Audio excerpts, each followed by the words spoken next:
diapers. And the doggy says, good for you, no more diapers, because diapers are not forever. Oh, look, there's more underwear. What's that one have? Dots. That one has dots. Since the range of capabilities among toddlers is so broad, early childhood professionals may be changing diapers for some children and providing toilet learning guidance for others within the same classroom. Toddlers are typically bigger and heavier than infants, so getting these children onto the changing table can pose safety concerns for both the child and her teacher. A changing table with steps that allow a child to climb onto the table herself is convenient and safe. The diapering procedure itself is no different for toddlers than it is for infants. Since we learned about safe and healthy diapering in Lesson 2, we'll focus this video on toilet learning and hand washing. Toilet learning is also commonly referred to as potty training. I think that role varies from family to family, just because some parents do have realistic expectations and others don't. I think that one of the biggest roles that teachers need to play as educators for parents about what is typical and what their expectations should be for potty training.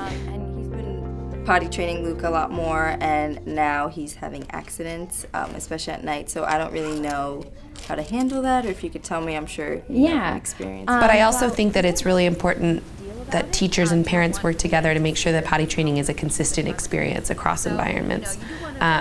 So really communicating with, well, how are you handling this at home? You know, is there a reward system, or are you just sitting until they go, or is there some kind of signal? You know, I've had families that have nonverbal signals that children are expected to use when they need to go to the bathroom, so tugging on the shirt or something like that. So knowing each child and knowing what their family is expecting of them in the potty training experience helps me reinforce that, or if needed, help them adjust that at school. One thing that we do communicate to the parents and families a lot is keep your stress level down. Make this a fun, positive experience rather than something that has to get done. You know, it's not doing taxes. It's going potty. It's something that could be something that helps build a relationship between educator and child, or parents and the children. And I feel that it's one of those human capabilities where our first sense of like, oh, I can do this, and I'm successful at it. So in itself, it helps build, you know, confidence. While success builds confidence, failure, if it's treated as a cause for shame, can delay a child's progress. How teachers and parents respond to accidents can have a significant impact on a child's transition from diapers to a toilet. When you think of children learning something for the first time, they need that encouragement, because we learn from failure. So we learn when we make mistakes or something happens that was unintended. And you know, children, you know, I'm a firm believer that children aren't standing there to have an accident. You know, it's truly an accident. So we want to be there to encourage them and help them know that it's not the end of the world. That let's go get cleaned up. Let's go. You know, that's okay. You know, we'll get it next time. And you know, just being very supportive. Loving and nurturing for their needs, and encouraging for the next time. Right. All right, let's get this diaper on you then. Maybe next time you will sit on the potty for me? I think that would be a great idea. You can practice sitting on the potty. Uh-oh, that happened the other day, didn't it? That sets a model for the other children too, who are seeing your reaction and your interactions with this child, to know that if I make a mistake and this happens to me, you know, my teacher's going to still care about me and support me, even, you know, if it happens. And I think that's a really important thing to let parents know in toilet learning too, is that, you know, no matter what, no matter how frustrated you might be on the inside, is to let the children know that they're still appreciated and loved and cared for, and it's an accident. It's a, you know, we'll get it the next time. It's not a big deal. You know, accidents are going to happen. That's part of the process. It's part of learning, and we learn and grow from it, just as, you know, they will with toilet training. And yeah, you know, it happens because, again, for the first year and a half, 2 years in their life, they've been wearing something that catches everything. So when they have the urge to go, they just let it go. But once they're wearing underwear, it becomes this new, like, uh-oh, I gotta figure this out. And Oh, there's that feeling again. I need to go run to the bathroom. So it's a process, and accidents are a part of it, and we learn and we move on from it. Moving on from accidents is easier if parents and teachers show patience and communicate their confidence and support. Like all skill development, toilet learning cannot be rushed.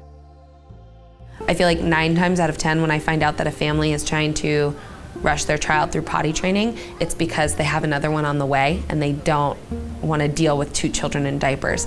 That's the worst time to potty train your child, because that baby's going to be born and they're immediately going to regress out of that.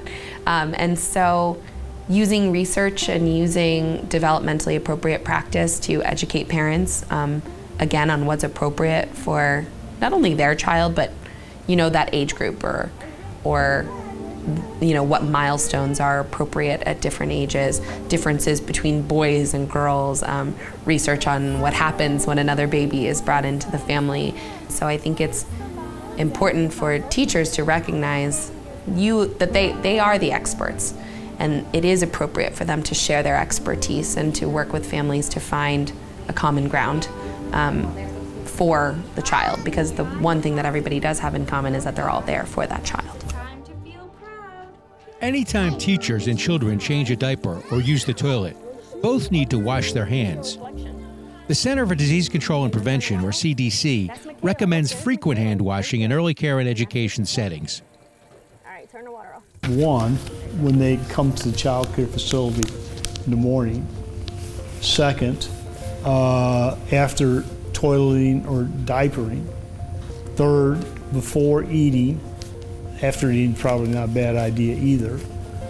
Certainly after handling animals or cleaning animal cages, after cleaning up spills and messes, after blowing nose or coming into contact with mucus, vomit, other body excretions, blood and body fluids, things like sneezing, coughing, and also when their hands are visibly contaminated with soil, fecal material, other, when they're visibly dirty.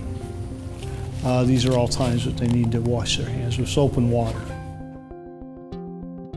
The CDC has broken effective hand washing into 5 discrete steps. Start by turning the water on, getting your hands moist. Then you turn the water off, put soap, use bar soap or liquid soap. Scrub your hands for at least 20 seconds. You can sing Twinkle, Twinkle, Little Star, or the ABC song, or Happy Birthday twice. Make sure you get both in between your fingers, the backs, the front. Once you finish scrubbing, then you rinse, and then dry your hands. So you turn the water on, rinse, and then dry your hands well.